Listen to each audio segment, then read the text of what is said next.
district, you should be from a district which, again, with some extra effort.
Okay, welcome everyone, and thank you so much for joining us for what will undoubtedly be your best conference event, Trusting the People.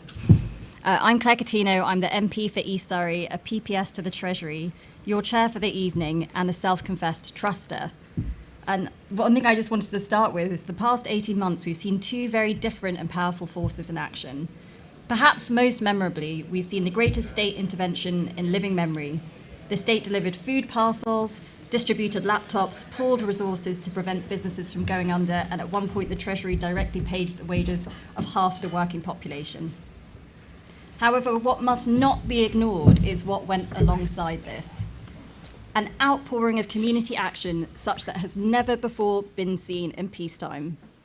3 million people in the form of mutual aid groups, and many more beside in what has been memorably described as small acts of kindness.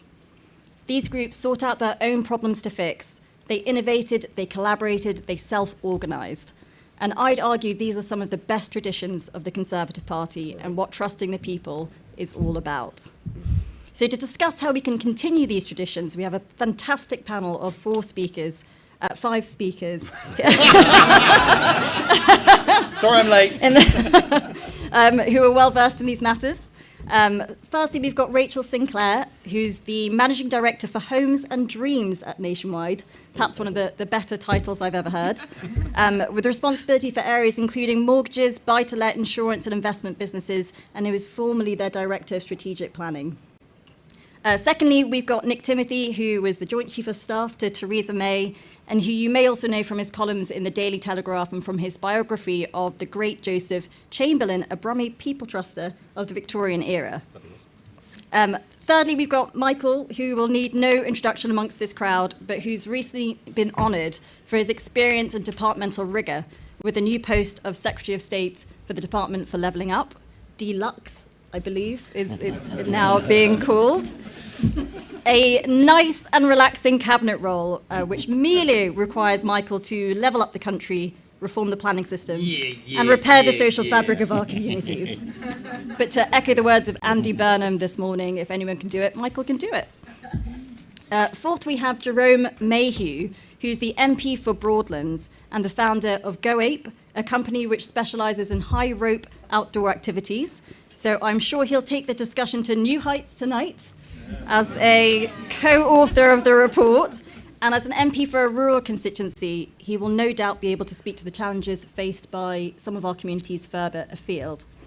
And finally, we've got Guy Opperman, the Minister for Pensions and Financial Inclusion, a long-lasting champion of community engagement and much lauded in this area as well. So without much further ado, I'm going to hand over to Henry Hill for some introductory remarks. Is this? Yep, we are. Hi. Hello, everyone. I'm not going to take up your time for very long. I'm Henry Hill, the news editor of ConservativeHome, and I'm mostly just here to say, on behalf of ConservativeHome, welcome.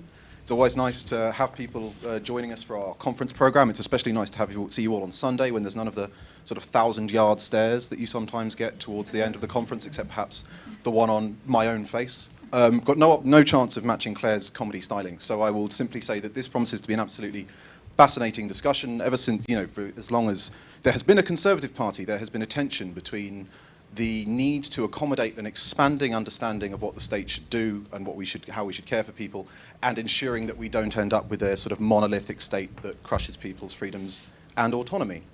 And I'm sure that this will be an absolutely fascinating discussion. We're delighted to be joined by the New Social Covenant Unit. Thank you so much to Nationwide for their support in making it possible. And I hope that you will find it an illuminating discussion. And with that, I'm going to hand over to Jerome to kick us off. Thank you very much indeed. And I've got to start with a correction. My brother and sister-in-law would kill me if I said I was the founder of Go Ape, because they were. I was just the managing director, so I better put that on the record for family issues. Okay, so I am delighted to be part of the team that wrote this and to be launching it today. And before we go no further, I'm just going to name check all the authors. So there's Siobhan Bailey, Miriam Cates, Nick Fletcher, Joe Gideon, Jonathan Gullis, Paul Howell, Robin Miller, Kieran Mullen, and Jane Stevenson. And we've all been ably supported by the ideas of Danny Kruger as well. So we've only got a few minutes to introduce this pamphlet. Please do read it. It's full of really interesting stuff. The basic premise is that we believe that communities where you feel able to direct local services so that they respond to the needs of your community rather than being a bureaucratic top-down recipient of those services. A community where your businesses are engaged in the community and in society locally and not just after simply the profit motive in the short term.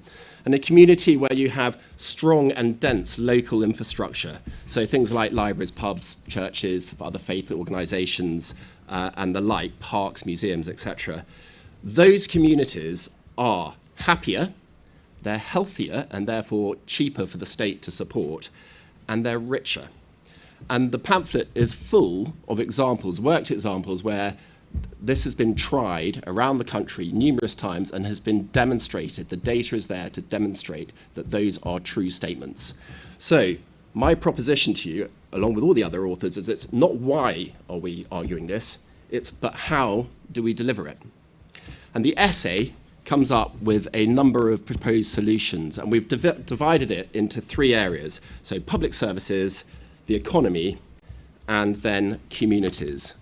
So dealing first of all with public services, we want to move away from the post-war consensus, which has been essentially transactional and socialist in its approach, which is you pay your taxes and then you're absolved from responsibility for the provision of services, for improving your local community, and the state steps in.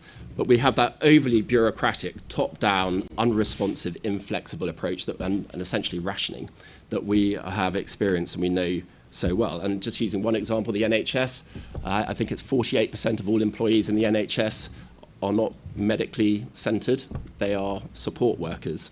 So what does that tell you about the state of that bureaucracy? And yet, if you can move away from that to where there's a genuine partnership between the state and the people, where you empower local people to design and run services which meet their particular needs, then it transforms that relationship. And this has been tried and it's worked. And there's a really good example. We know about free schools, which have been a huge success, disproportionately effective, even in the most disadvantaged areas. But we've also seen Wigan Council, where they cut a deal with the local community to take more responsibility for their personal health. That saved the council £115 million over a 10-year period, and kept. And the other side of the bargain was they're going to keep council taxes low.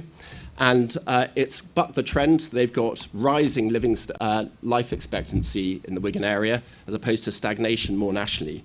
So doesn't that make you think they're onto something? Isn't this something that we should be expanding elsewhere? So we want to move away from central government directing and towards the government devolving power. But who to? Because the simple answer would be to other local authorities, but that's just to another set of politicians. So we want to do a double devolution via local authorities to local community groups. And it's called, we need a community covenant for local authorities to receive that kind of power and cash, is that they commit and are held to account for then devolving it further and supporting local community groups through training and empowerment to start taking control and ownership of their own services in their own community. There's a whole list of other things, but I don't have time to go into them. Things like social prescribing, things like community commissioning, things like place-based budgeting, where you pool all the resources of the various pots that government loves to use and say, right, there's the overall pot, you decide where your community infrastructure should go. Moving on to the stronger economy, and this is a particular one for me, because we often hear that the business of business is business, right? And that we should just go out there and make money, and when we're all richer, we can then afford to pay taxes, and then the state picks up the social infrastructure and all the rest of it. That's just wrong. It's economically wrong. And I speak from personal experience, because socially motivated businesses are more profitable. If you have a sense of mission and vision in your business, which isn't just about making money, and I'd like to say that GoApe was like that, then you have increased staff retention, you are more innovative, you're more committed in your workforce, and you're more profitable. And there is empirical evidence both from the States with the B Corporation movement that's coming over here, and also for the employee ownership businesses in this country, of which there are about 560 plus, and there'll be one more in the next few weeks, because that's exactly what we're doing with GoApe, is we're in the process of transferring ownership to our staff in the next 3 weeks. If you do that, the business is more successful over the long run, and it's more profitable, it's more engaged, you've got more committed capitalists right throughout that, that business, all working to the joint aim of growing the business organically. So I'm a big supporter of the EOT, and I'm pleased to say so is the pamphlet. They are coming into their own, but they need a bit of extra support. There's a lot of work to be done with owner-manager businesses and family-owned businesses, which are the bedrock often of local communities, helping with succession management there. And then on the flip side, we've got to look at M&A activity and the very short-term capital, which businesses like mine, when I used to work there, were exposed to, and that's the private equity side of thing, which is, you know, they have a 3 to 5 year turnaround of capital. It's very short term. It's all about the numbers, and it is destructive, in my view, very often of value, because it increases risk enormously by loading debt onto businesses. And sometimes that works, and then you get your big multiple turnouts, results, but often it doesn't. And we need to look at the regulation. We need to understand more carefully. I think government's got to look at this to see what negative impact there is about very short-term capital. Sometimes needed, but often it's destructive of value, real value. And then building back stronger for our local communities. Look, if you buy a house, what do you look for? You go to your estate agent and you say, oh, I want to have a good local school with a really involved PTA. I want a pub. I want a vibrant church or other faith group. I want there to be a cricket club. I want there to be stuff that we can get engaged in. What you're really saying is the kind of place we all want to live in is a strong community with lots of a dense social infrastructure. So that's where we want to live. And if we can provide that, then as a society, we will all benefit, because those kind of communities are richer, they've got better health outcomes, they're more successful communities. You've got to ask, well, which comes first?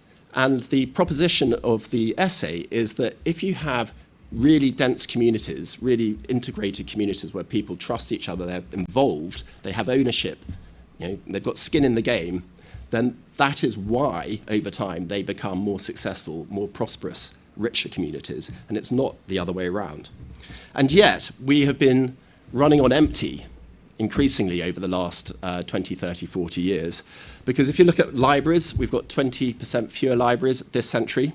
Post offices have declined by 25% since the beginning of this century. Pubs, they're incredibly important to communities, yet they've declined by 25% already. And that is continuing. Local shops, youth centres.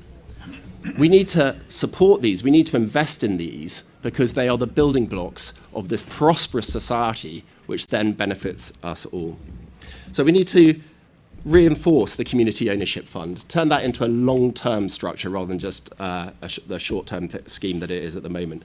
We need to look at participatory budgeting and other new forms of democratic consultation to direct local funding and create local buy-in. We need to invest in leadership and coaching programs to support new local leaders, because it's one thing to say, oh yeah, give the power, give the money to local leaders, but if they're just handed this, then we're going to set people up to fail. We need to set people up and organisations up to succeed, and in particular, in areas where there is a dearth of community infrastructure at the moment. So the most disadvantaged areas need the most help and the longest term, the longer period, to build up the capacity of voluntary organisations, social enterprises, so that they can take advantage of developing the strength in their community and the resulting economic and social wealth that comes from that. So we're talking about levelling up. But the best way to level up, Secretary of State, is via our communities. And that is, of course, a deeply, deeply conservative aspiration, because we as Conservatives, we empower people, not the state. And if we do that now, we're going to succeed.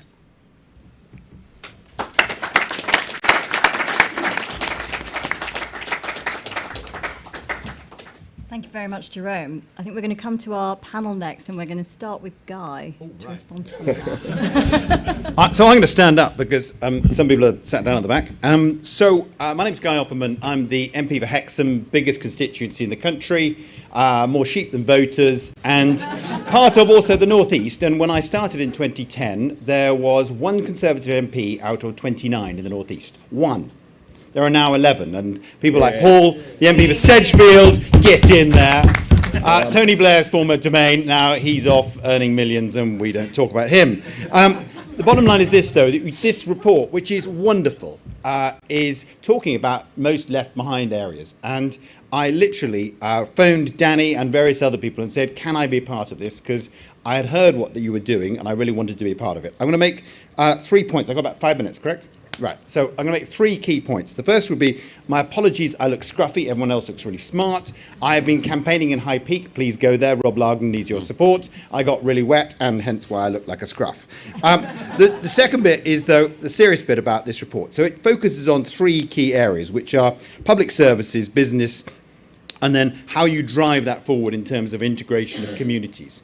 So I'm just going to give you 3 things, and I'm then going to make a short-term fix for the Secretary of State because he's got nothing else to do going forward. But I'll tantalise him with the short-term fix, which is that he needs to have a Minister for Bids in the Department of Deluxe, great name, who is there to take on board a budget that he will allocate to provide seed capital to get these amazing projects, which are all set out from Wigan to Skelmersdale to Fleetwood to wherever. They're all set out, but trust me, getting these bids over the line and up and running is incredibly difficult. And I know why. Because, so I've set up between 2010 and 2015, I set up 2 banks. I set up a bank called Atom Bank, which is one of the online banks in this country. It's based in the North East. It's created hundreds of jobs. And it was exceptionally difficult to raise the money and set it up. But it's up and running and going well. And then I set up a thing called the Northumberland Community Bank, because when I started in 2010, my football team was sponsored by Wonga. They were also crap, but they were sponsored by Wonga. There was huge amounts of payday lending going on in my community and huge amounts of problems. And we decided that we wanted to set up a community-based mutual that provided finance and loans, wasn't accountable to Frankfurt, Hong Kong or London, that was owned by local people. The Northumberland Community Bank is fundamentally based in Hexham, but also in Ashington, the most deprived part of Northumberland, providing savings and loan on an ongoing basis. The tricky bit, though, is doing both of those projects, one quite big business, one quite small business, exceptionally difficult. And if you spoke to the individual people mentioned in this wonderful report, they would all say, getting this over the line from a great idea to then driving this forward is difficult. And so I would say that there is a model as well that Michael could look at, which is Rob Jenrick had a very cool idea for what's called pocket parks, which was a very small amount of money, between £500 and £10,000 that you could bid for as a local community to transform your small local community. And the process of doing it was actually really quite easy. And there was a particular minister who was the Minister for Pocket Parks. That principle, now there's a lot of, he did a lot of other things as well, don't worry. But that principle of somebody in Whitehall, in a ministry, under the control of the great Gove would genuinely be someone you could go to and pitch and then drive forward local change. And that, I think, would be utterly transformational, because the disjunctive between actual things on the ground and how you do things in the end is very difficult. I'll finish on 2 key points, which is, in terms of things like housing, which is talked about very passionately in the report, I would say that the Secretary of State and others need to go and look at the example of Holland, where the 2, I'm going to mispronounce, there's Almere, which is amazing, but there's also Hogewijk. I have to say it quickly, otherwise I'll definitely mispronounce it. The 2 are, the Almere is a local authority-led self-build housing scheme that is utterly transformational. And again, it is exactly the like of the empowerment. And if you Google this later on, there's a very good Guardian article, I have to say. Apologies to the Guardian, because we all hate it. But I mean, frankly, there is a very good Guardian article on the Almere, which is transformational in terms of local empowerment of local housing, putting them in charge. The second is Hogewijk, which is a dementia village, again, locally empowered. And we don't have these things in this country. We just don't have these things. And under the great deluxe of the great future, housing becomes part of it. And that is exactly the sort of capability of local transformation. I finish on one final thing, which is, so government is often accused of looking at a report like this and going, this is great stuff, but we'll do something in about a year and a half once we've thought about it. And the long grass will gather this. So I'm delighted to say that we are already leading the way in what is called ESG, which is environmental, social and governance changes in terms of finance and in pensions in my portfolio. But we're also the first country in the world to look at the social element in ESG. And the social element, the start point will always be for all of us, supply chains. So is the product I'm buying produced in the Central African Republic by exploitation of either slavery or women or whatever?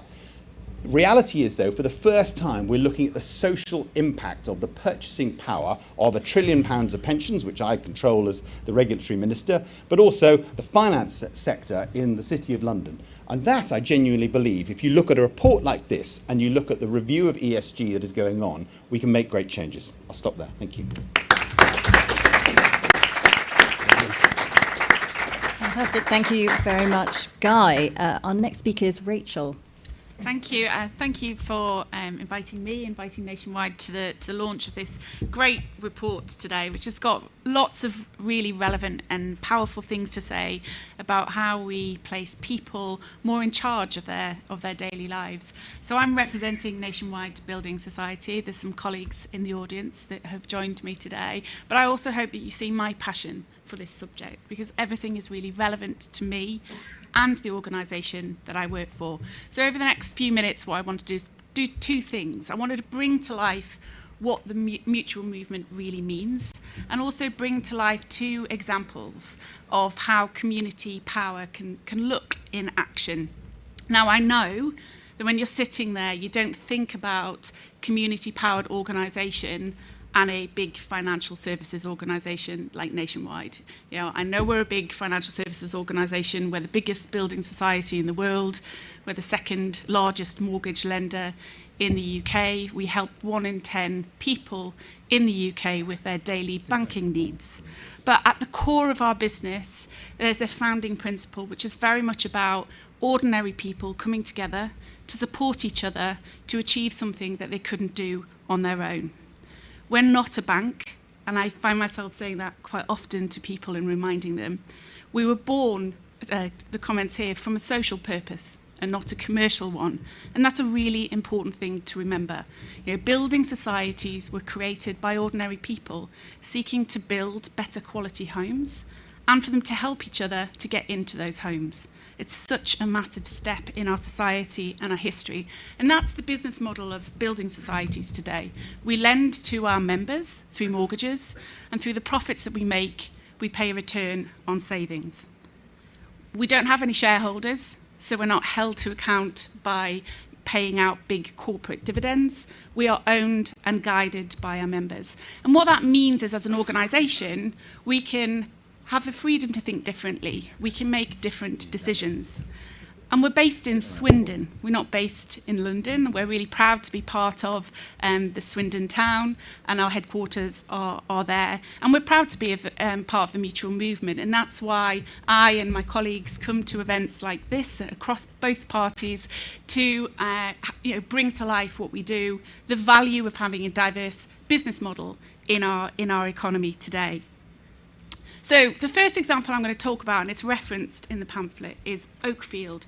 And this goes back to the core roots of us as a building society, which is about building quality, sustainable homes, which is such an important agenda when we think about everyone in this room needs to think about how we greenify our own lives, our own homes.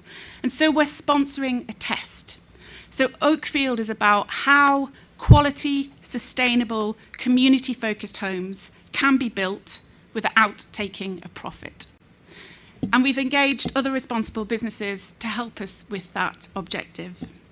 And we're working with and partnered with Swindon Borough Council, and what we've done is take a brownfield site in the centre of Swindon, and our shared objective is to build 239 homes. 239 homes that are available to first-time buyers, so they can get on the housing ladder and put down roots. 239 homes that are available to younger families so they can grow, and also 239 homes that are available to elder generation so that they can stay in their home and their community through their later life. And this isn't a top-down, tick-the-box exercise. What we've done is recruit a community organiser who is working in and with the community, and the community are developing the plans together. They're setting the ambition, they're part of the work. And these are all going to be sustainable houses. So we're learning a lot through this at the moment. So they're all going to be EPC A rated. It's an off-gas development. So we're getting into, as an organisation, learning about air source heating pumps and electrical vehicle charging, which I am certainly not the expert at. And I know this is small scale. This is 239 homes in one town in the UK. But just think, this is a really great example of how businesses are coming together to tackle the housing crisis. It's a great example of how businesses are coming together to learn about what does a sustainable home need to look like? What is the blueprint for the future? But most importantly, it's about people in the community coming together at the heart of housing, making the decisions themselves, building their community, and building the society that they want. The second example I was going to bring today, and this is small, and that's what I wanted to use this example, because some of it is about small steps. So I wanted to introduce the concept that we've got in Nationwide around community boards. And we all know that large organisations have very important, very useful corporate social responsibility agendas. But I do feel that there is a refresh of that agenda needed to just nudge it into the society that we've got today and tomorrow. So the concept that we've got in Nationwide around community boards is that it's run by colleagues in the organisation with some of our local members in communities. And they're empowered to make the decisions around where we place nationwide charitable donations. It's not rocket science. You know, those people in those communities are the right people to make the decisions around where we place our money to make maximum benefit in the communities. And over the last 3 years, we've invested just under £14 million in 350 projects right across the UK. And again, I'm not claiming that we're unique.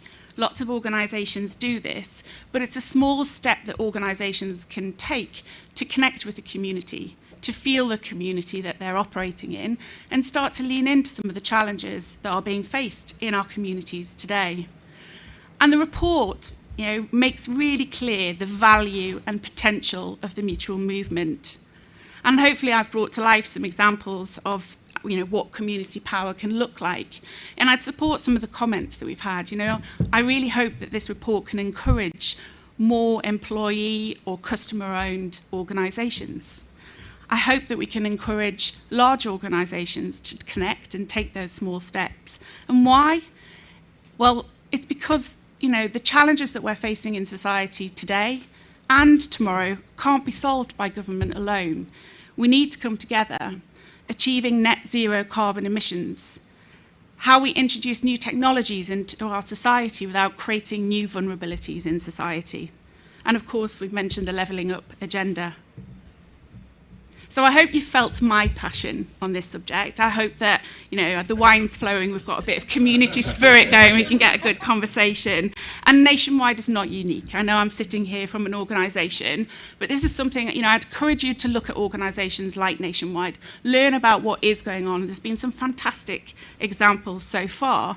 But as you leave the room today, just think about how you can be the vanguard for empowering our communities, moving away from this is what we should do, into how we're going to do it and taking some action. Thank you.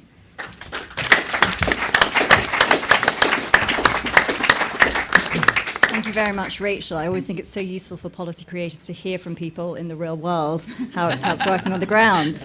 Our next speaker is Nick Timothy. Thanks, Claire. I don't know if any whips are present, but if they're not, I hope the message reaches them that Guy made a pretty craven pitch to be the Minister for Pocket Parks. I like pensions, don't worry. He's a very ambitious man. I love this pamphlet, and I hope everyone reads it. And it's really unusual, I think, to read something that goes from something very intellectually credible and serious and makes my favourite point, which is conservatism is not liberalism. We believe that our relations are actually what make us better and stronger, and we don't spend our lives trying to escape one another and seek freedom from one another. And it also makes the point that conservatism is not socialism, but I think that's an easier argument to make. But it has this thread from pretty serious intellectual underpinnings to very tangible ideas, and I think it's really excellent. In particular, it makes the point that politics actually isn't this battle between the state versus the market, or state versus freedom, or that we have to have a strong economy to fund public services. In fact, public services quite often underpin our strong economy, and the way in which these things work rely on our observation that humanity is relational, and that our relationships matter. And I think it's really important to remember, or to take this through to its logical conclusion, which is, if it's not a battle between state and market or state and freedom, what is it? And I think we should think of it as a partnership of three, between state, market, and community. And each one of those three can't exist without the other two. And I just want to make, I think, one observation. I'm not sure it's a challenge to the pamphlet.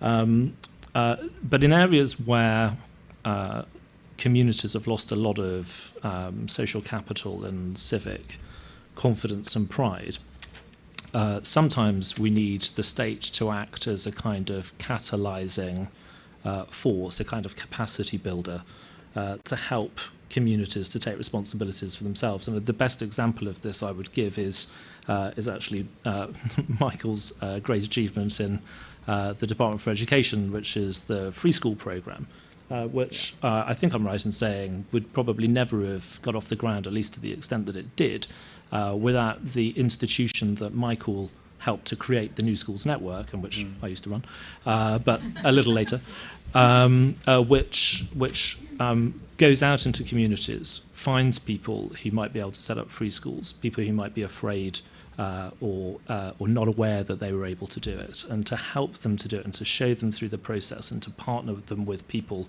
who can help them. And as a result of that catalysing action, we have this amazing free school programme which is changing thousands upon thousands of lives.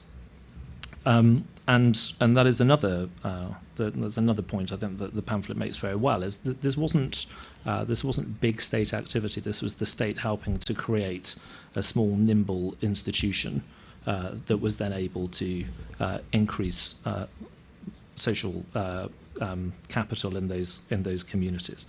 And so the value for me of this pamphlet, and hopefully we can go into a bit more detail about this as we go on through the session, is, I think we all know that Conservatives believe there's more to life than the market. There is community, but actually, especially in parts of the country where communities have suffered severe economic loss, the loss of local institutions, brain drains to more prosperous parts of the country, we also need active government to act as that spur.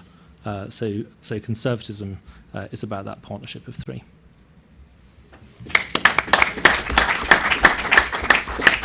Fantastic. Michael, I'll hand over to you. Thank you very much, Claire. Thank you. Well, I just wanted to endorse and underline everything that Nick has just said in appreciation of the pamphlet. The introduction on page 4 has at the very bottom 2 paragraphs, which I think every Conservative and everyone who writes or thinks about conservatism should read. What divides the Conservative from the Liberal is that the Liberal believes individuals only realise their potential by freeing themselves from the restraints imposed by other people. We believe that people realise their potential through forming strong bonds and attachments to others. And then what divides the Conservative from the Socialist is our belief that loyalty to community and nation are good and meaningful attachments, not the product of false class consciousness or capitalist exploitation. And I think those 2 insights, or the crystallisation of those 2 points, is absolutely critical in helping us to resolve some of the problems that we face at the moment. There is a tendency sometimes, exactly as Nick and the other contributors have pointed out, to see any political conversation as a balance between state and individual. So if it is, the case that a government puts forward a temporary, limited, and proportionate increase in one particular tax, then you will have commentators and others say, "Oh, it's unconservative because the balance is tilted away from the individual to the state." Well, obviously, Conservatives don't believe in an overmighty state, but nor do we believe in individuals who are shorn of relations with the communities of which they're part, nor do we believe that individuals should be left to face the harsh winds of chance and adverse circumstance on their own. Exactly as Nick says, the state has a role to play, but more important even than that are the institutions which help give people meaning in their lives. And those institutions aren't necessarily institutions that depend on the active participation of our fellow citizens. And one of the challenges that we face at the moment is there are institutions which have given people's lives meaning and indeed given communities a sense of, exactly as Jerome said, richness, which have been eroded. And we can look for the villains at different points, but I think it's more important to identify where some of these difficulties arise overall. So I'm a natural optimist, but I don't think it's unfair to say that in many of our towns, the pride that people would once have taken in their high street, the diversity of life which you would have seen there, has diminished. People who work in charity shops are wonderful people. There are chain stores which provide high-quality goods at a low price to many. But if high streets are dominated by voids, chain stores and charity shops, then something very special is lost. And the point's been made by my friend Rachael that sometimes when you look at High Street in some towns and you see those voids and those empty buildings, it's rather like seeing the face of a well-loved relative and seeing the teeth missing in their smile. There's something that's been lost that is more than just an economic loss. It hits the heart. Similarly, at the risk of venturing into an even more controversial area, I'm an optimist. I enjoy the fruits that, for example, Sky have brought to our enjoyment of our national sport and football. Fantastic. Wouldn't want to roll it back. However, if we look at what's happened to community clubs and also to the relationship that fans have with those clubs as well, I do think it's not unfairly nostalgic to say that something has been lost in some of our communities. And the disappearance of Bury Football Club was just one example of a sense of an historic institution which was a source of local pride falling prey to circumstances that the local community found bewildering and disorientating. And similarly, I'm an optimist in that I believe that we can build the hundreds of thousands of new homes that we require in this country, but I don't think it's unfair to say that some of those who've been responsible for providing homes in the past have built them in a way which hasn't been sufficiently sensitive to not just environmental concerns, which Rachael brilliantly encapsulated, but also both the question of beauty and also the question of community. Beauty doesn't mean that every house has to be built in a Georgian style, but there are various human principles about how streets are developed, which have been neglected and alienating. And similarly, there are principles about how many of the services that Guy mentioned upon which we should rely should be walkable for most of us, and how they're not. And that creates a sense of resistance, understandable resistance to new development, because people recognise that what's being imposed in some cases on them is not the sort of community that they feel that they want their children to be part of, or that they want to be part of themselves. And I think the thread running through each of those areas is, to use a phrase which I've been accused of using too often in the past, a desire on the part of people to take back control. And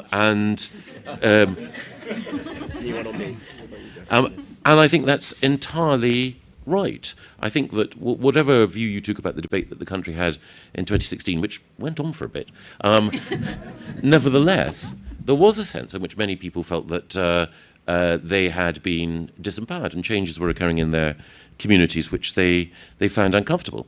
And it's particularly been acute in areas of deprivation.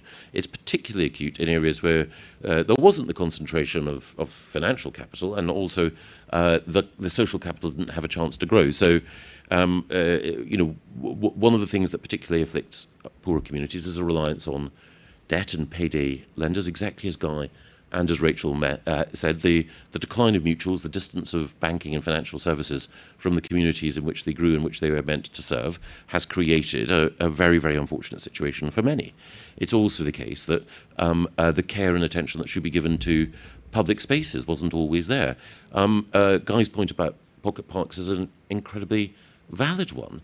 If you feel that you, as a woman or your children, can't be in a public space because it's inadequately policed, if it's ugly and scrabby and it's the sort of place where gangs feel more comfortable and families less, then that has a contributory factor.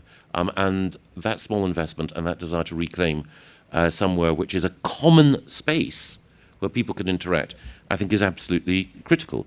Similarly, again, it's a very important area, the whole area of culture. If people feel that culture is something that is designed by Channel 4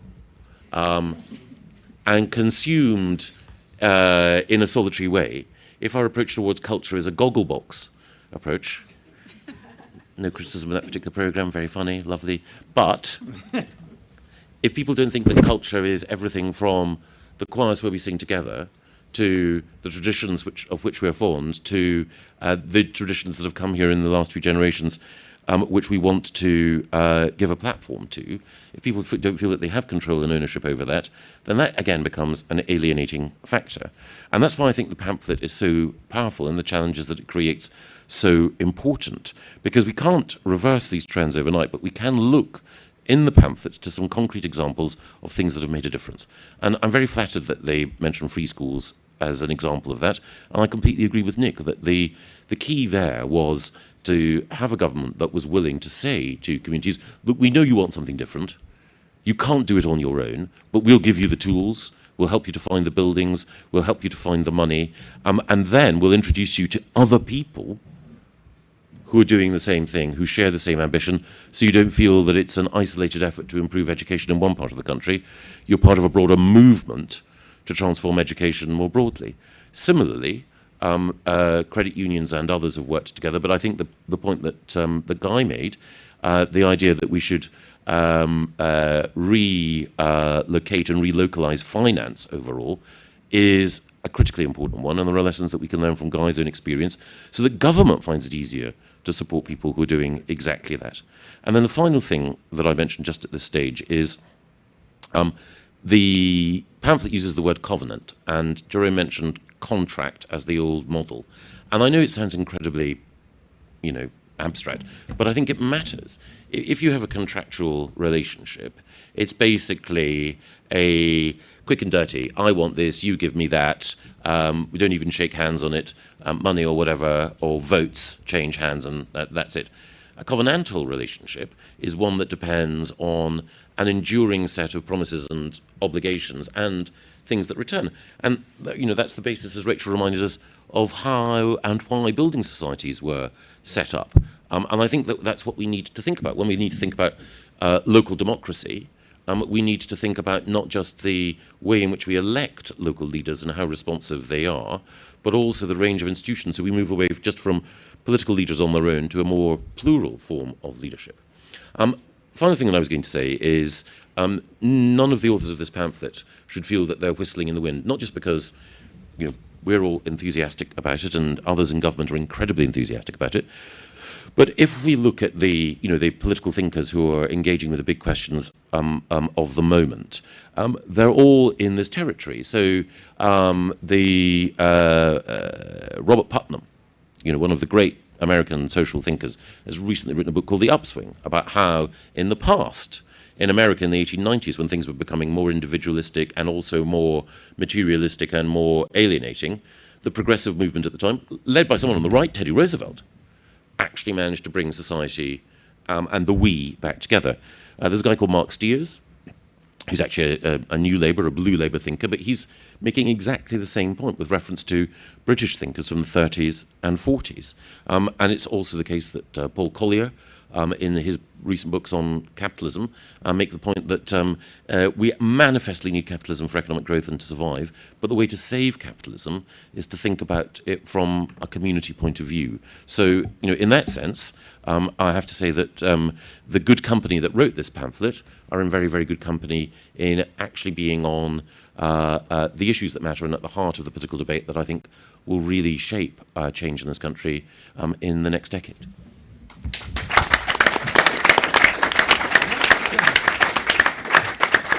So from mutuals to free schools to community covenants to pocket parks, I'm sure you'll all agree we're going to have quite a wide-ranging discussion this evening. So I hope you've all got some great questions, but I thought I would just start with a couple of my own. And the first one I was going to ask was about local leadership, because if this is going to succeed, we're going to have to find those excellent local leaders. And one of the things I found locally is something that turns people off is not getting meaningful engagement from the state, which makes them think, well, why would I then want to engage? So a question to the panel is, how can we find those local leaders, the Ben Houchins, at our local level, and how can we give them meaningful engagement with services in the state? Might start with Guy and from the DWP perspective on that. So I think tough question. Why don't we try and reshape the whole state? Okay. I think you need, as Margaret Thatcher said, you need 3 to 4 good men and true, and a woman leading it, obviously. And so I think you do need people who are willing to stick their hand up. And the problem that all of us have, quite frankly, is it's a struggle to get school governors. It's a struggle to get parish councillors, district councillors, county councillors. But I think that they are out there. It's just at the moment, and obviously I think everything government does is perfect, but at the moment there are definite difficulties allowing those people to progress the ideas that they wish to do. So if I give you an example, I attempted to set up 2 banks, but the community bank required the exact same regulatory framework as Barclays does. So I was trying to set up a Northumberland community bank to look after those on low income or no income, to provide savings and loans to those who are really struggling, and I was measured against Barclays. Now, you can imagine that those of us who were enthusiastic with this project, and I had about 8 to 10 people helping me, were going, this just does not seem right. So I think where the government can help, and this goes back to my point of slightly colloquially describing that, making a facilitator in government. I think government has to have an open door to facilitation of the right projects going forward. Now, the definition of right is always difficult. It's always public money you're dealing with, but the principle is surely very clear. I'll stop there. And just sort of building on that, so I think one of the struggles that we sometimes have in terms of engaging with people, and we saw this with the mutual aid groups, is the protections that I think the state wants to deliver from people. So whether that's data or it's safeguarding, or we just don't want to get things wrong. I think sometimes we're too protective in handing over power to local people because we think actually the specialists, they'll have less risk attached. So how do we get that balance right in letting local people learn as they go, perhaps not get everything right, but also then create those positions of leadership? Did you want to? I think we need to start by looking at what the alternative is, which is central government attempts to build back better in local communities where we come in and try and fix it. There was an Institute of Community Studies report which looked into all the evidence about trying to fix social inequalities. And government projects were assessed, and the percentage uplift or reduction of social inequality so far is 0%. So we have entirely failed under a state-down approach to make the difference. Moving on to the other part of the question, which is, well, how do we get the local volunteers? I think we need to look at only as far back as the pandemic to see that there are millions of potential volunteers out there, but you've got to feel that what you're doing is worthwhile, that it's going to make a difference. And I think of the final mile delivery of food back in the first lockdown, where certainly in my area of Norfolk, the council did not just try and do it themselves. They looked at the doers in each of the communities, every parish, and the final mile was delivered by the doers, and it was brilliantly successful. So if you've got the power, if you've got the support, and you've got the cash, then you're going to get lots and lots, hundreds of thousands, in my view, volunteers who are motivated because they take responsibility for their community, which is exactly how it should be. Actually, a question for the crowd. How many people did do volunteering in the pandemic, either organised or not organised? Just a lot of sheepish hands, shy volunteers in the crowd. Yeah, fascinating though, because clearly the majority of people here were involved. And how many people are still doing those same schemes, or? So a little less. So we've got an untapped potential in the room. Brilliant. Okay, well, I think the other thing which has been really interesting tonight is to hear about the role of business. And I might just come to Rachael on this. You've talked about mutuals and the powerful effect that also employees can have in terms of shaping business as a state of good.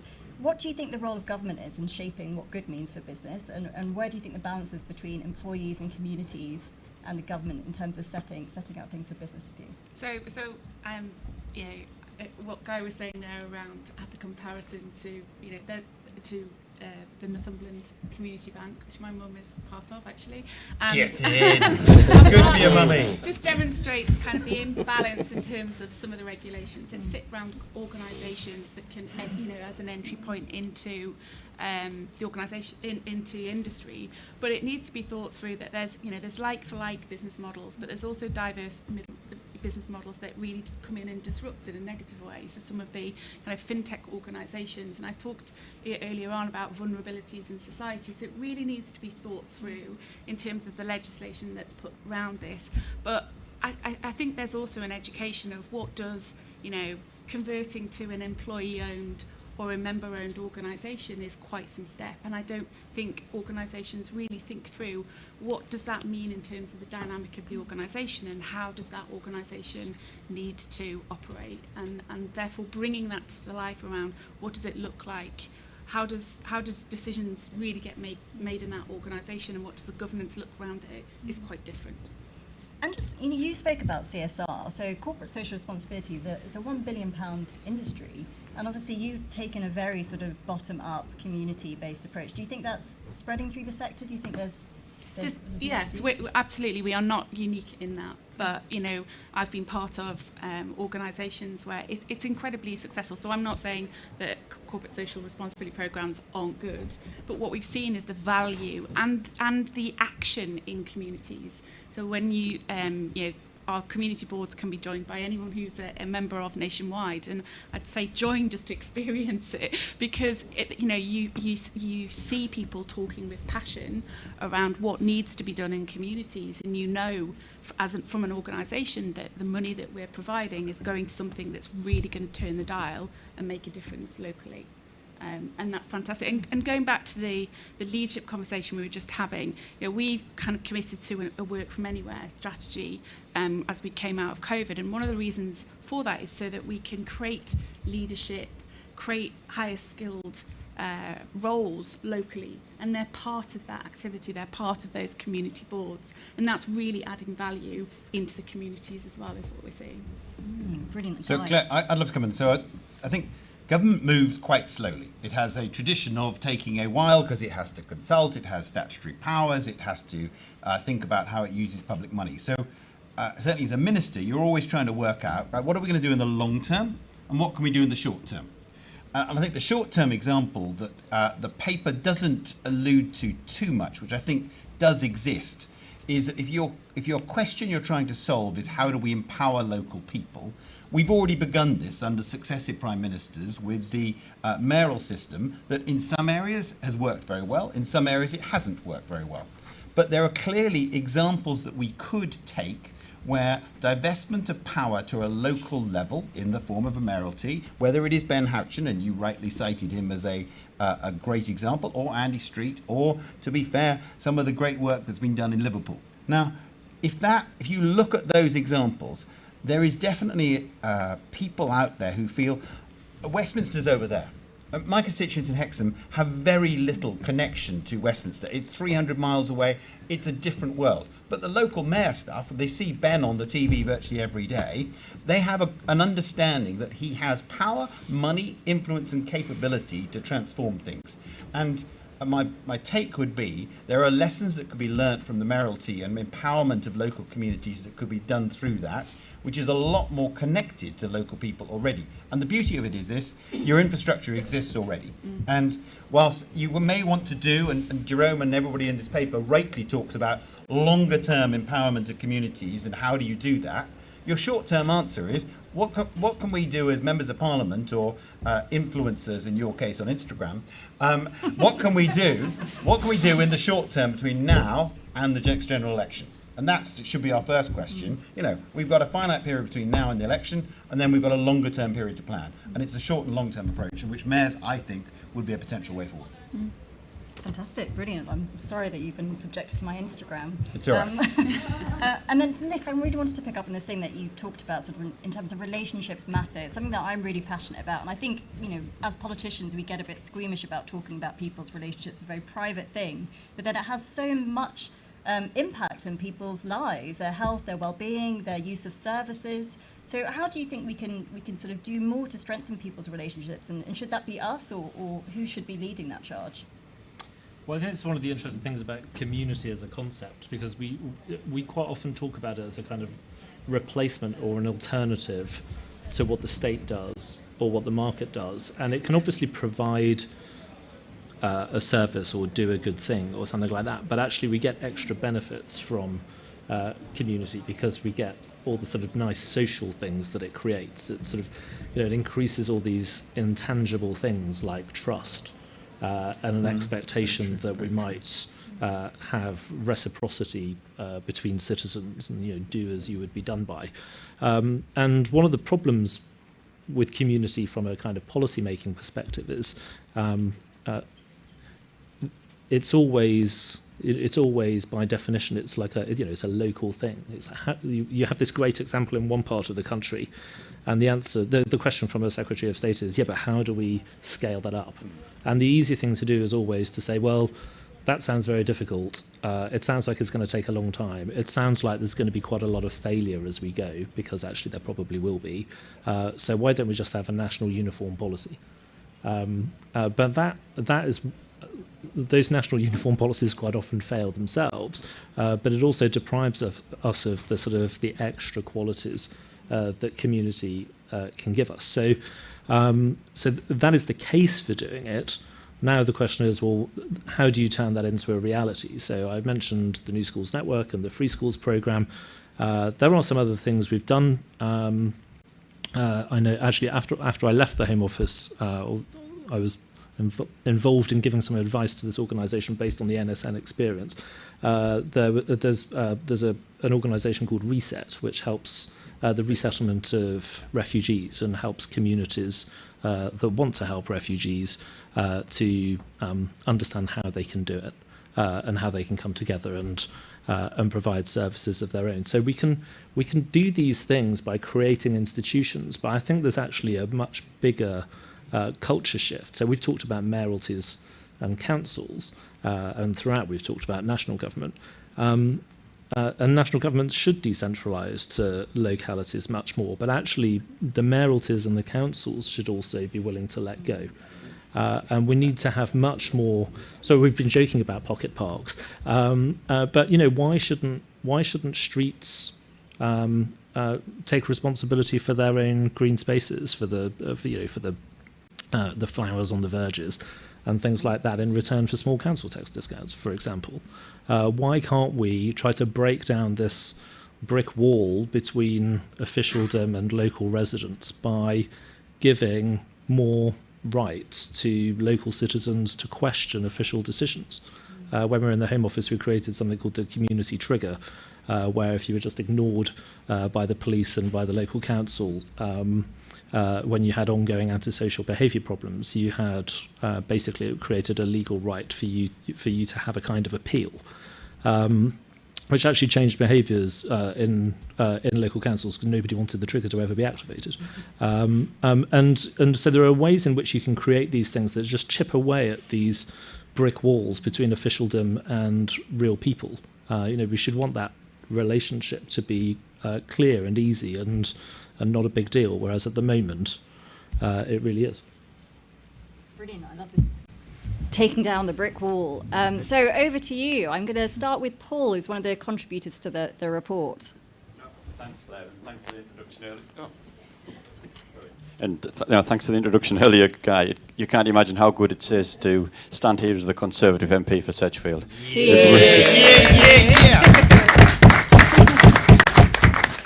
It just has such a nice ring to it. No, there's many other colleagues in the room as well who were associated with this report, and I'm delighted to hear the positive soundings from Michael on this. A couple of things that were said around there, Jerome. In terms of place-based budget, I absolutely think it's the right sort of place to go. I don't know how you do it, and one of the things that I do also, I'm chair of the Left Behind Neighbourhoods APPG, along with the help from Local Trust, and we thank them for that. But one of the things that we find in that is that there are neighbourhoods who are so far behind in terms of their own capacity to actually join this game. You talk, Nick, about a council tax reduction for people to go and cut the grass. These people probably aren't paying council tax in the first place, and who would come out and be the group leader in that situation. Even in deprived communities, there's left behind ones further back than that we really need to find a way to do something on. I think that there's a consideration of social capital in investment appraisal that needs to be increasingly considered. I know that we're moving into that direction.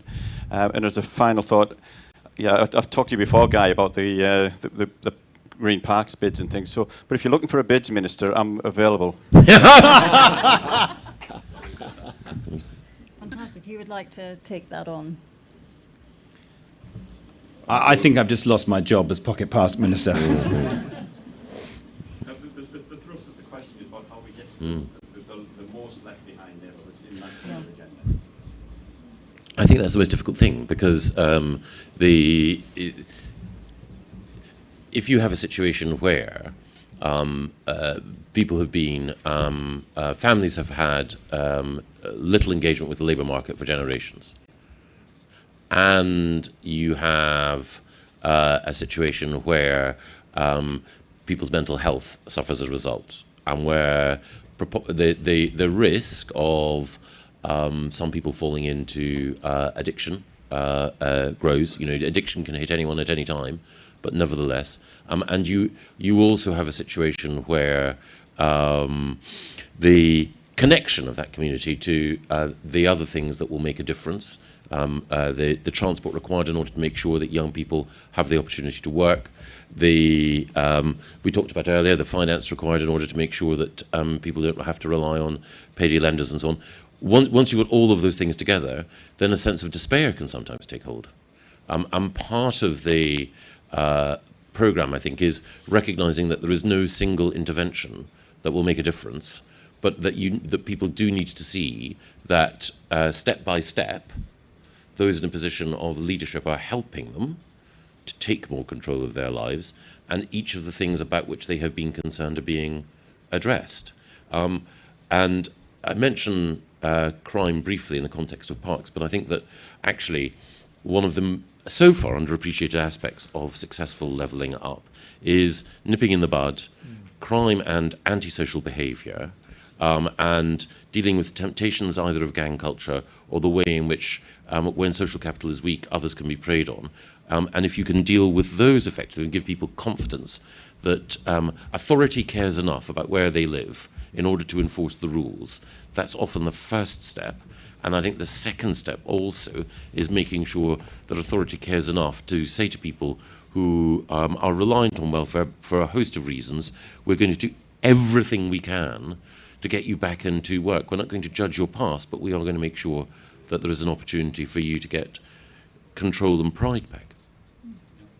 Just to come back very quickly on it, Chair, absolutely agree.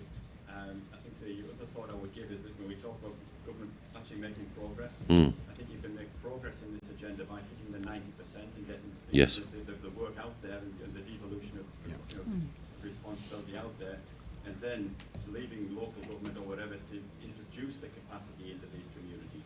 But then you're looking at the smaller community because the rest will be able to take care of themselves a bit more. Yes. So I think there's some space in there. I'll let others have questions. Brilliant. Thanks, Paul. We come to this gentleman here. Hi there, Ned Simons from HuffPost. Question for the entire panel, perhaps starting with you, Secretary of State. Do you agree with Jacob Rees-Mogg that the UK is taxed as highly as a country can afford? And Claire, I know you're the chair, but obviously I'd be interested in your view as well. How is this something to do with the Well, it's not really just to do with the panel event. Michael, should we move on? Yeah, no, the Chancellor of the Exchequer is in charge of tax policy. He's the best person to be in charge of tax policy. If I ever had any ideas on tax policy, I'd share them with him first.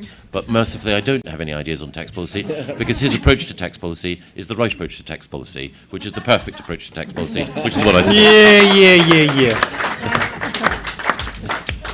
I think we all understand why Michael is so senior in politics. Wonderful. I think to the lady in the front row. I'm Faye Purbrick from Somerset County Council. Faye Purbrick from Somerset County Council, and Somerset's in the really enviable position that we've got local government reorganisation happening now. The whole business case we put together was about devolving power decision making and that community element out across Somerset. So my question to the panel is I'm in the middle of this right now. What would be your advice for the best way to do this, so that we can, as my project director says, fail fast, learn quickly, and get it right for Somerset? I love that Michael is now looking at me. I don't know why. So the Minister for Pensions will try and answer you. Okay, I'll start because the Secretary of State has looked at me and gone, I think this is one for you, Guy. This is what being a junior minister is all about. I would respectfully suggest that it's lovely you're asking us, but actually you need to look in a mirror. Because the simple truth is, if this paper is about anything, it's that you know your local community better than anybody else. And the whole purpose of what we're trying to do is we are trying to empower you. Now, I think, this is a politician's answer. You may think that I'm not actually answering your question, because I actually think you are the best place to actually govern and decide what it is it looks like. I think that the follow-on from that, and the one point I would say is, how best can actually then a reformed Somerset access the support, services and capabilities that you want to do to take forward the vision that you have as a local community? And that, I think, is where government genuinely does come in. And that is where, for example, you can look to see what it is you're doing with your local government pension scheme and how it is then invested. And I would give you one model and one example. So you could go and speak to the Cambridge Council and ask them how they set up the amazing Cambridge and Counties Bank. The Cambridge and Counties Bank uses the reserve capital on the local government pension scheme of Cambridge, and it then invests it in a local area. And basically, it is a finance body for local jobs and local communities. It is transformational, and it also makes a huge amount of money for the pension scheme members. And basically, that is you financing redevelopment and improvements to your community. It's financing housing. It's financing innovative ways forward. I would also make one other plea. So I've talked to you about Almere and the impossible to pronounce Heugwink, which is this dementia village in Holland. And the Dutch do housing in a way that we just don't do. So if you could go away and you could allocate land for self-build, and you can allocate land with dementia villages, and then you could work with a partnership, as Newcastle, Bristol and others have done, with a pension scheme, they will build it for you. So Legal and General are building houses, and I'm going to see one tomorrow in Manchester, a whole housing block that a pension scheme have built. Doesn't cost you a penny. You then take it on a long-term lease, and they get a return from it on an ongoing basis. There is innovative ways forward that you can run your council, looking at Cambridge, looking at other things, but I would suggest you speak to a man called John Godfrey, who effectively runs Legal and General and does housing in a very innovative way. I just add one thing, which is, the reason I looked at Guy is I knew that he would answer the question better than I could, and he did. But just to reinforce Guy's point, there's a natural tendency sometimes for anyone who's interacting with government to try to sort of second guess what the ministers or the officials want. What do they really want? What's the correct answer, which will unlock, yes. Actually, to a significant extent, what we really, really want is someone who can surprise and delight us, and say, I know that you're very interested in having this model of a unitary or this model of strong local leader. In Somerset, we want to do things differently. And this is exactly what we want to do. And also, these are some concrete examples. This is what will happen in Yeovil as a result. This is what's happened in Bruton. Frome, you ain't seen nothing yet as a result of all of these changes. And then, we can then say, fantastic. Yes, because if it's a guessing game where we don't know enough about Somerset, and I don't, and Somerset is trying to work out what's going on in the minds of a group of ministers, and those minds, however brilliant, can't know everything, then we'll both fall short. So I would encourage you, exactly as Guy said, to talk to others who've succeeded, but also to be as imaginative as possible. Fantastic. I'm just going to come to this side of the room. Hello, Gordon Rayner from The Telegraph. Guy mentioned earlier the idea of dementia villages, and I just wondered if, given the ongoing debate over how to fund social care and how we should deal with social care, I just wondered if that's something which has been given any consideration at government level. And I know, Secretary of State, you've only just started the job, but is that something you're interested in? And if so, what might that look like? Well, again, yes, but I think that I won't say any more at the moment other than the points that Guy's made. I think that one of the things that we do need to think about are faced with the wonderful challenge of increased longevity, how we make sure that people are in the environment at every stage in their life which maximises their well-being. And I think that means that we do need to think about precisely some of these initiatives. But I'll hand over to Guy. So, I think that the fair point to be made is that we're trying to look at different ways to fund things on an ongoing basis. And one way, so a pension is something that pretty much everyone in this room has. It is a long-term savings vehicle that was then going to provide you with a return over a long period of time. So we have changed the laws at DWP and with Treasury's work to have greater investment in what is called illiquid assets. Really dull title, but that means infrastructure, net zero stuff, housing. So slowly but surely, organisations that run your automatic enrolment pension or your defined benefit pension are seeing, just like a housing association does, housing association takes some money, invests it, gets 1% to 2% back over and above the cost. Why wouldn't a pension scheme do that? So we are trying to get pension schemes to look at different ways of funding a problem that we all identify. Now, if you want to see where there's been a success, I identify for you Almere and the impossible pronounceable Hoyquick, which are, in my view, really good examples. And here's the simple point. Those are done in partnership with local authorities, which goes back to Faye's point about Somerset. A local authority, innovatively, different, could try to say, we will allocate some land, we will work with funding providers, we will have a partnership there, just as, for example, in Newcastle, in my home city, at the Helix, which is called the Science City, Newcastle Council, the university, and Legal and General have built a bunch of offices and are going into property as well. They're also doing it in Bristol, they're doing it elsewhere. There is a different way of funding solutions to the problems that we identify, of which £1 trillion of workplace pensions money, which wants long-term safe investments, is a really good way. Fantastic. We're going to start taking questions in threes because I can see we've got a few hands up still. So if we do the gentleman, the lady in the second row and the lady in the first row. Hi, Hugh Findlay from Edinburgh, member. So we've had some really exciting examples of sort of socially driven, sort of purpose-driven, member-owned organisations, businesses, and the value that they can bring, I guess, on the supply side. As consumers, what does the panel think we have as our responsibilities on the demand side? You know, do you envisage that we have a kind of competitive market of ideas and values as much as kind of price and quality, or is that something that you wouldn't expect, you know, the common consumer to think about?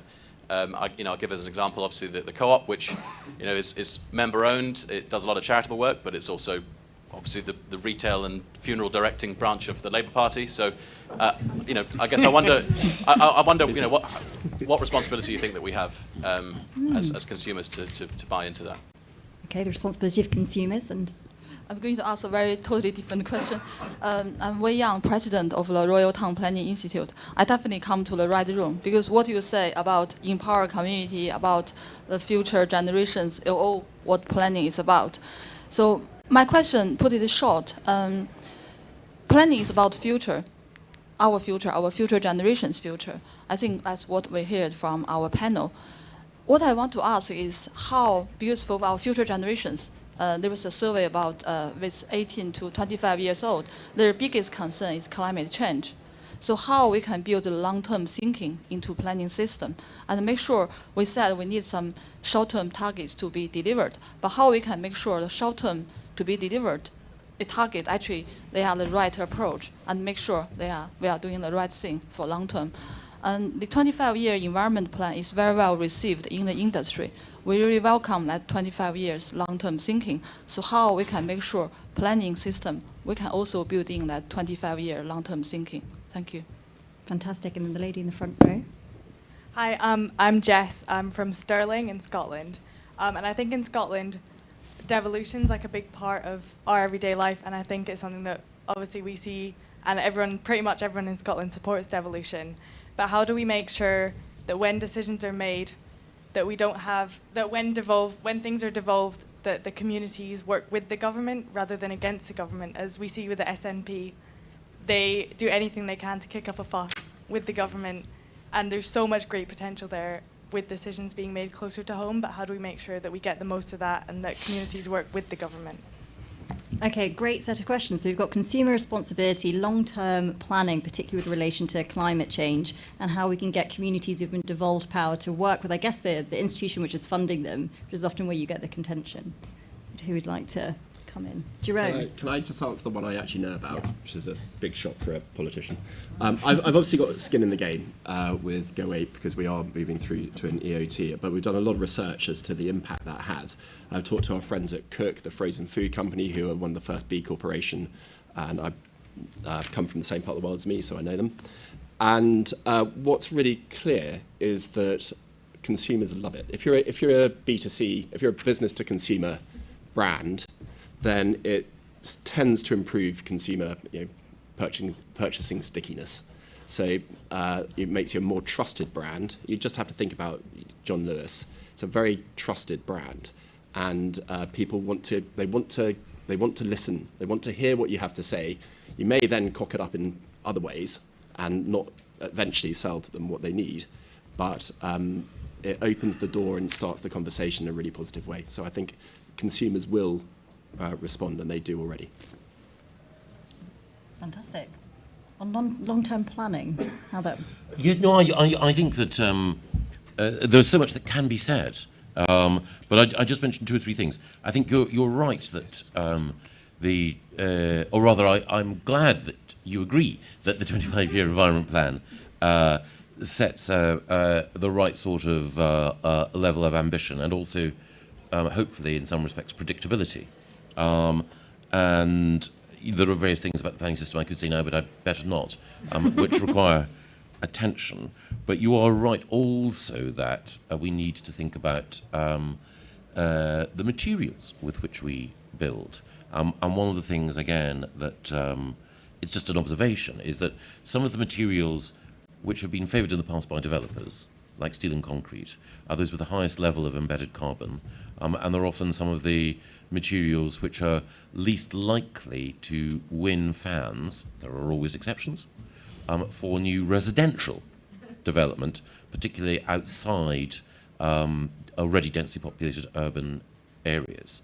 The reason why I mention that is that, as you quite rightly point out, if you're thinking about neighbourhood plans and you're thinking about planning and placemaking expertise, then being able to integrate all of these points makes sense. So there is no necessary tension between greener buildings, more beautiful buildings, and buildings which are also those which are more likely to be welcomed by a community.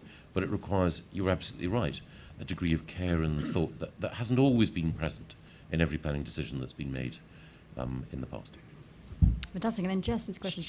I'll try and do Jess's question. And I spent 3 days in a very wet general election in Stirling, trying to keep our wonderful colleague Stephen Kerr as the Member of Parliament Stirling, and much missed he is too. So I think the situation with Nicola Sturgeon, if Boris Johnson announced he was going to go to Tenerife on holiday, Nicola Sturgeon would say, I'm going to go to Elevenerife. And she would unquestionably go one up on everything. And we've seen that repeatedly, whether it's on COVID, whether it's on economic policy, on everything. And the practical reality is at all times, on matters of accountability and devolution, you should turn to the great source, which is, of course, Spider-Man. So in Spider-Man, there is a great phrase where the hero says, with great power comes greater responsibility, and with greater responsibility comes greater accountability.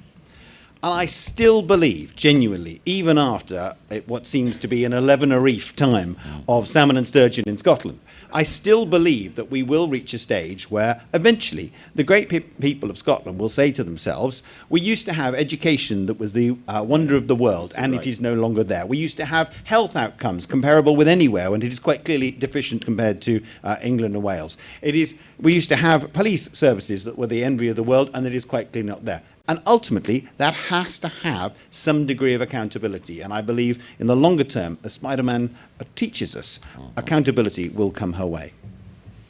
Fantastic. I think we've got time for one more question if anyone has them. You're right. Me too. Can we give the lady and maybe squeeze this gentleman in as well? Hi, my name's Jessica Hill. I'm Deputy News Editor of Local Government Chronicle. I guess my question was for you, Michael.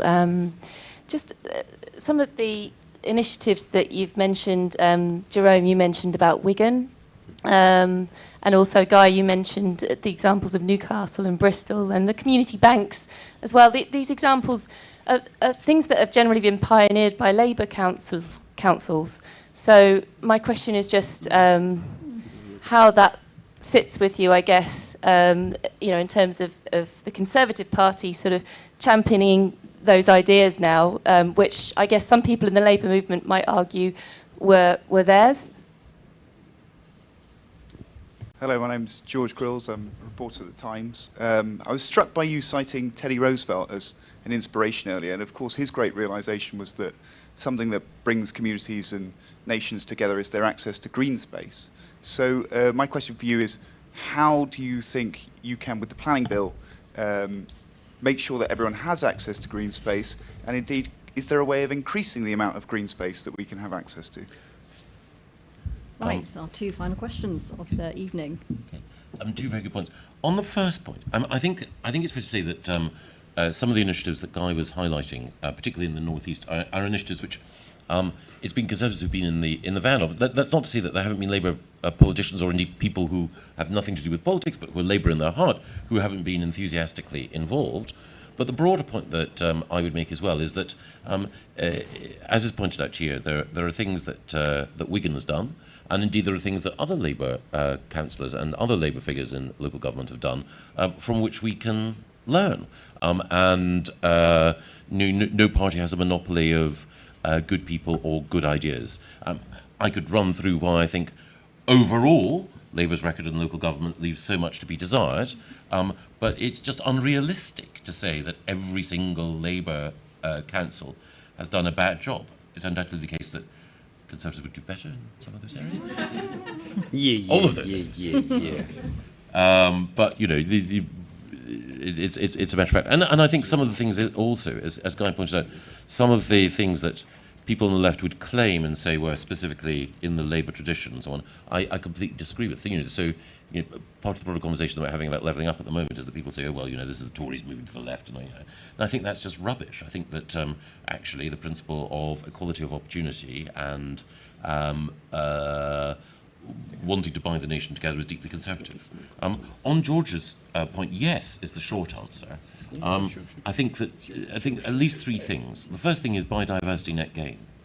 I know that sounds incredibly, abstract to lots of people, but it's one of the things that we pioneered and brought in through the Environment Bill, and it's the principle that if you allow development to go ahead, that there needs to be a commitment that as a result of that, the developer will ensure that there is sufficient investment to ensure that whatever biodiversity may or may be lost, there is investment in making sure that you increase it.